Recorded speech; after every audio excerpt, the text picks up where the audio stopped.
चला रहे हैं उससे परेशान है कि आपके साथ फ्रॉड होने का डर है, फ्रॉड हो रहा है।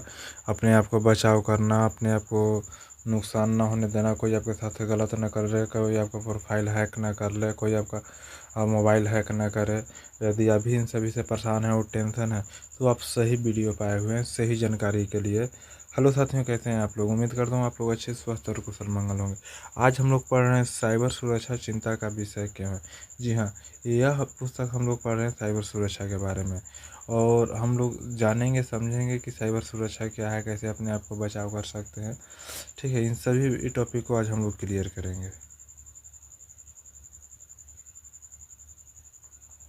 तो जैसे कि आज इंटरनेट, कंप्यूटर, स्मार्टफोन तथा संचार प्रौद्योगिकी के अन्य उपकरण हमारे जीवन का अभिन्न हिस्सा बन गया है। कल्पना कीजिए कि हम अपने प्रत्येक दिन का कितना समय स्मार्टफोन उपकरणों का उपयोग करने पर खर्च करते हैं। गूगल, ईमेल, व्हाट्सएप, ट्विटर जो वर्तमान में एक्स नाम दे दिया गया है, फेसबुक इत्यादि जैसे इंटरनेट संचार माध्यम को अपनी दैनिक गतिविधियों का एक अभिन्न अंग बना लिया है। ठीक है, यह क्या है कि हमारे दैनिक जीवन में यह अपना बहुत ही मूल्यवान स्थान बना लिया है।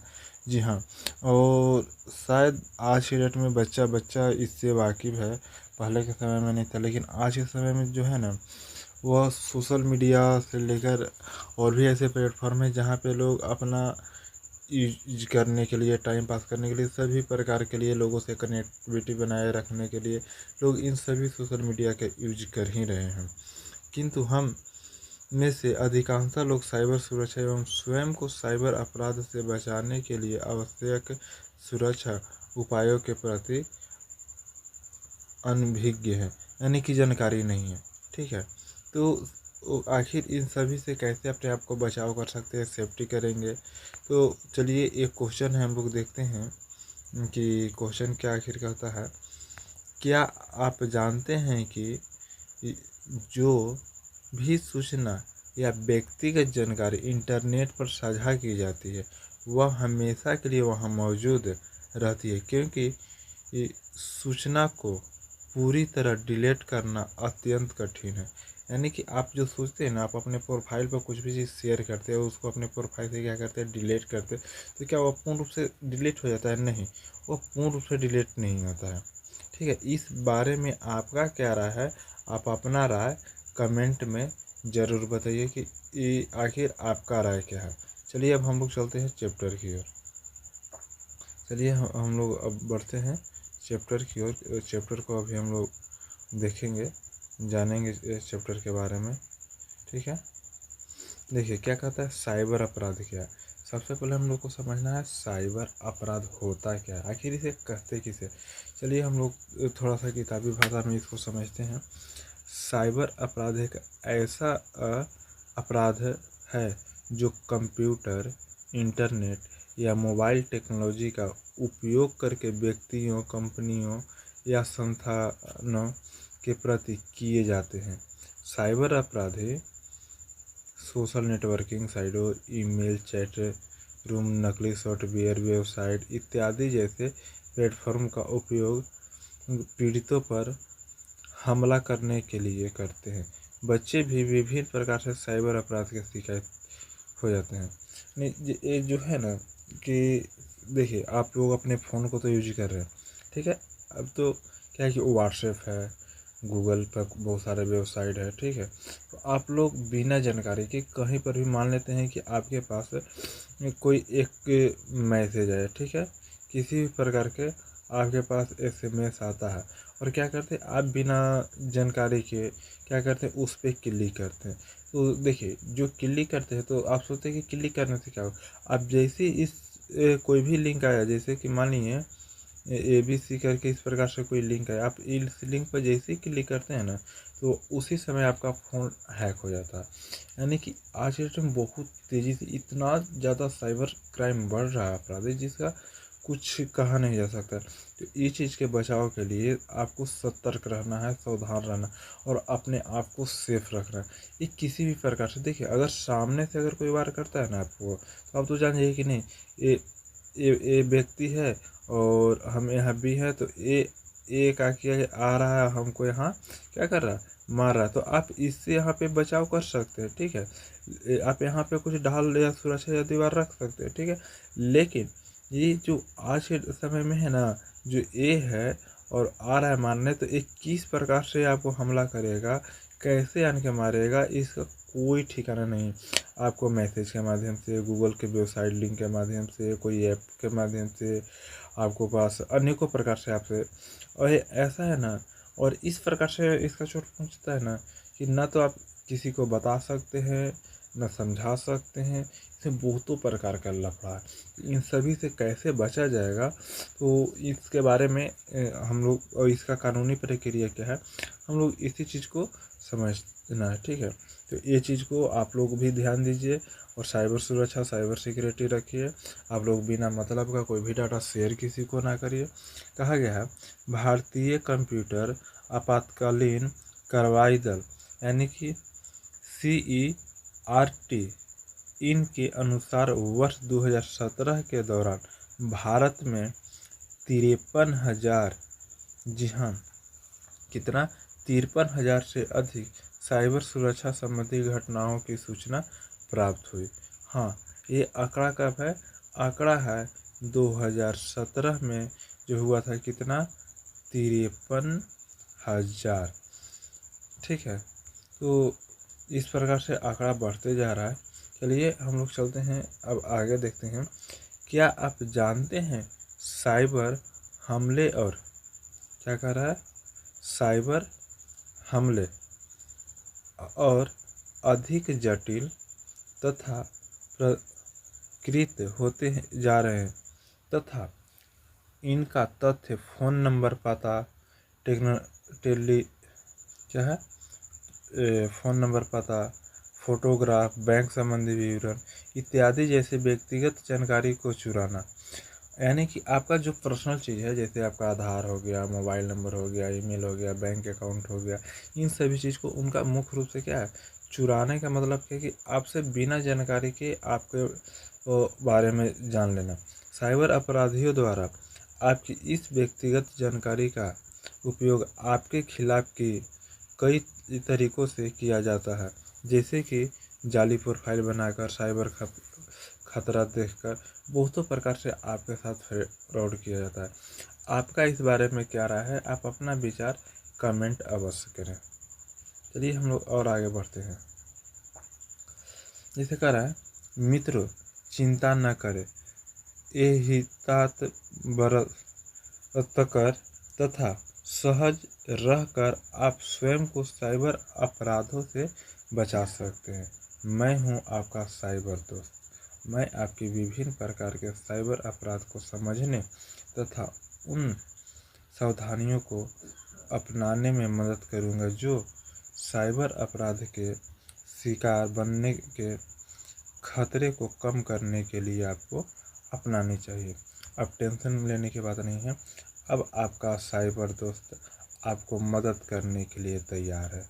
जी हाँ साथियों, घबराने की बात नहीं है, साइबर दोस्त आपको मदद करने के लिए तैयार है, ठीक है। हम लोग चलते हैं आगे। साइबर खतरे जो किसी को प्रभावित कर सकते हैं, जो साइबर खतरा है जो किसी को भी प्रभावित करता है, तो साइबर खतरे वे ऐसे विभिन्न तरीके हैं जिनका उपयोग इंटरनेट, मोबाइल, टेलीफोनिक का उपयोग करके हमें हानि पहुंचाने के लिए किया जा सकता है, ठीक है। तो इन सभी से क्या है, चलिए हम लोग आगे समझते हैं। क्या आप जानते हैं हैकर ऐसा कोई भी व्यक्ति हो सकता है। देखिए हैकर है ना, किसी का माथे पर नहीं लिखा रहता कि ये हैकर है, ये साइबर क्राइम करता है, ये साइबर अपराधी है। अनपेक्षाकृत प्रौद्योगिकी का उपयोग आपका उसका दुरुपयोग कर के व्यक्तियों को वित्तीय हानि, उनकी प्रतिष्ठा की क्षति पहुंचाने के लिए करता है। हैकर्स आपके कंप्यूटर को क्षति पहुंचाने तथा आपके डाटा तक पहुंच बनाने के लिए मालवेयर्स, वायरस, ट्रोजन्स का उपयोग कर सकते हैं। देखिए जो साइबर अपराधी हैं मुख्य रूप से जो ये सब जो काम करते हैं ना, तो इनका देखिए, इनका बहुतों प्रकार से मकसद हो सकता है कि आपसे अकाउंट से पेमेंट निकाल सकते हैं, ठीक है। हो सकता है आपका ब्लैकमेल कर सकते हैं, यानी बहुतों प्रकार से। देखिए, अगर कुछ पैसा निकाल लेते हैं तो वो दिक्कत तो है, लेकिन उससे भी बड़ी प्रॉब्लम आज के डेट में क्या है ना, कि लोग ब्लैकमेल करते हैं। आप किसी से बात कर रहे हैं, आपके टोटल कॉल सुनेंगे, कॉल रिकॉर्डिंग कर लिए, वो आपको आपके फ़ोन नंबर पर जितना कांटेक्ट है उनको शेयर कर रहे हैं, आपके नाम से बात कर रहे हैं, वो आपके आवाज़ को भी मिमिक्रिंग कर रहे हैं, बहुतों प्रकार के कर सकते हैं। सो इन सभी सुरक्षा से अगर आप भी चाहते हैं कि नहीं मेरे साथ ना हो, तो इस क्लास को अच्छे तरीके से सुनिए, समझिए। इसमें आपको निदान का भी एक उपाय बताया हुआ है, ठीक है। तो क्या है, साइबर अपराधी हमारी संवेदनशील सूचना तक अनधिकृत पहुंच बनाना चाहते हैं। अधिकांशतः मामलों में साइबर अपराधी स्पष्ट उद्देश्य के लिए अटैक करते हैं, जिसके लिए वे सबसे प्रभावी तरीकों को उपयोग करते हैं। देखिए, साइबर अपराधियों द्वारा प्रयोग किए जाने वाले कुछ सामान्य तरीके निम्नलिखित हैं। अब हम लोग उन तरीकों को समझेंगे जो साइबर अपराधी द्वारा अधिकांशतः अपनाए जाते हैं, ठीक है। तो देखते हैं कि क्या है। सबसे पहला, ईमेल। देखिए, अब ईमेल की बात आता है तो आपका फ़ोन डिवाइस जो चल रहा है ना, वो ईमेल से कनेक्ट होके ही चल रहा है। तो सबसे पहले हमें जो ध्यान देना है, किस पर ध्यान देना है, ईमेल पर ध्यान देना है।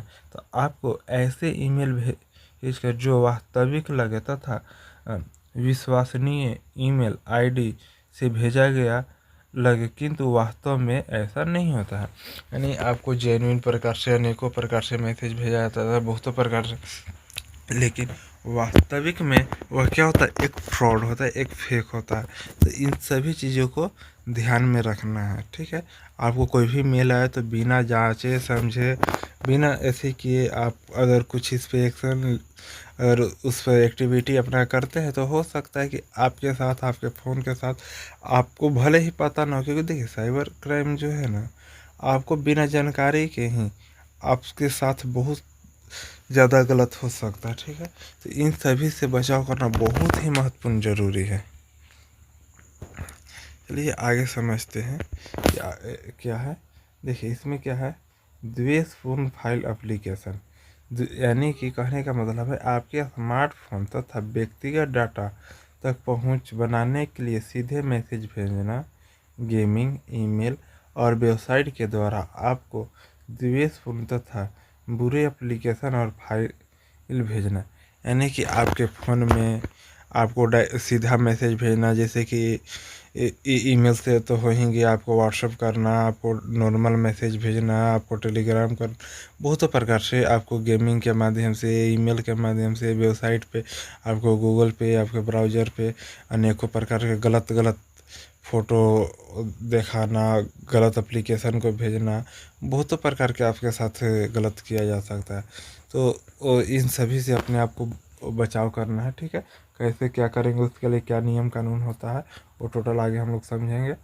देखिए, सामाजिक इंजीनियरिंग के बारे में अगर बात किया जाए, तो सामाजिक इंजीनियरिंग एक ऐसी तकनीक है जिसका प्रयोग साइबर अपराधियों द्वारा आपसे जानकारी प्राप्त करने के लिए, आपका विश्वास जीतने के लिए किया जाता है।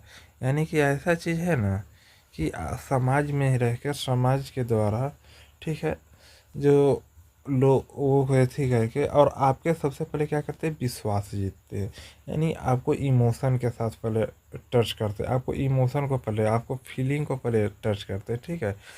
आपकी जानकारी प्राप्त करने तथा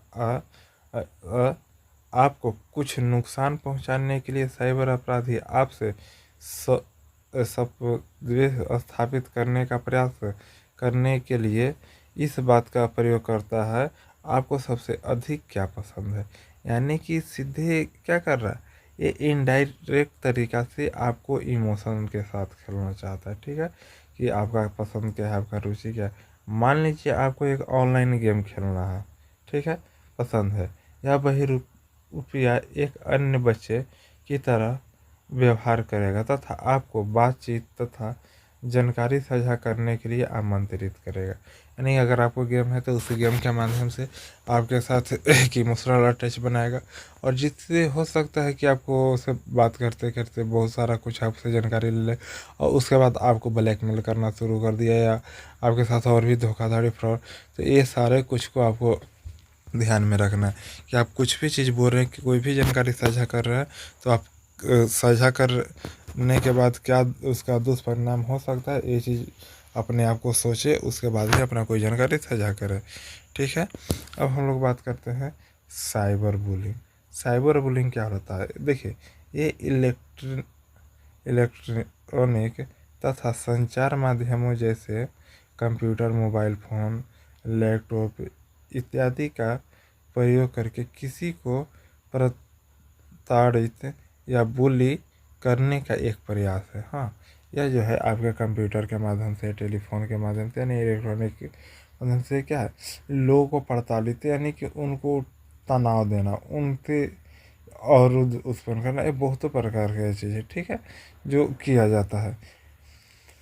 अब अगला है पहचान चुराना। पहचान चुराने के सिंपल सा कहने का मतलब है कि आपको जानकारी चुराना, यानी आपका आधार हो गया, आपका बैंक हो गया, तो क्या कहता है, वित्तीय लाभ, यानी कि आप जो इनकम कर रहे हैं, अथवा किसी अन्य व्यक्ति के नाम पर, सहयोगी के नाम पर ऋण लेने या अन्य लाभ प्राप्त करने के लिए किसी व्यक्ति का पहचान को जानबूझकर क्षति पहुंचाना। यानी कि सीधे कहता है कि आपसे जो है ना, पूंजी से संबंधित आपको पैसा को निकासी करना, आपके नाम से लोन ले लेना। देखिए, आप अपना जानकारी अगर किसी को दे रहे हैं, तो हो सकता है आपका प्रोफाइल बना के आपके नाम पर लोन ले ले, और आपको पता भी ना हो, क्योंकि सारा जानकारी शेयर कर रहे हैं। तो इसीलिए सोशल मीडिया पर कुछ भी जानकारी शेयर कर रहे हैं तो ज़रा सोच समझ के, सावधानी से। नहीं तो देखिए, बहुत सारे व्यक्ति हमसे ऐसे मिले जो जिनको नाम से लोन चल रहा है, लेकिन उनको पता ही नहीं है। तो कैसे कैसे क्या प्रक्रिया किया गया, नहीं किया गया, कौन सा नियम कानून लागू हुआ, तो बहुत सारा कुछ नियमों को ध्यान में रखना होता है।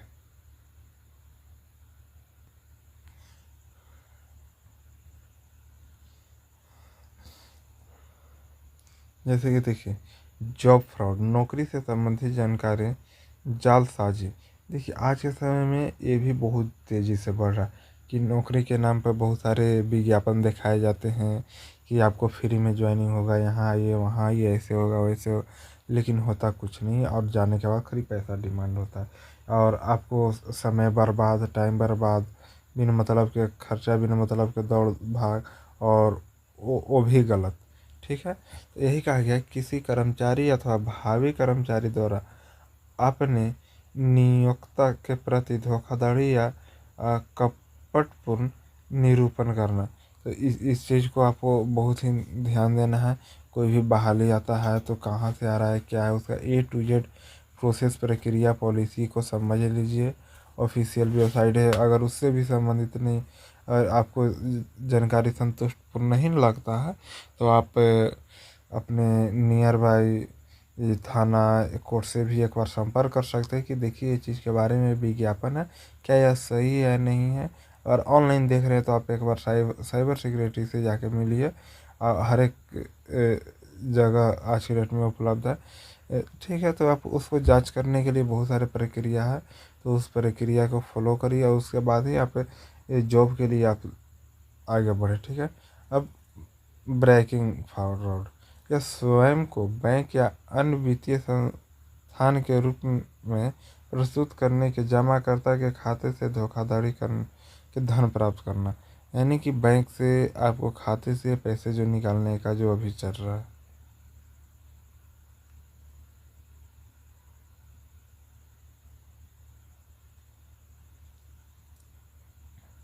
तो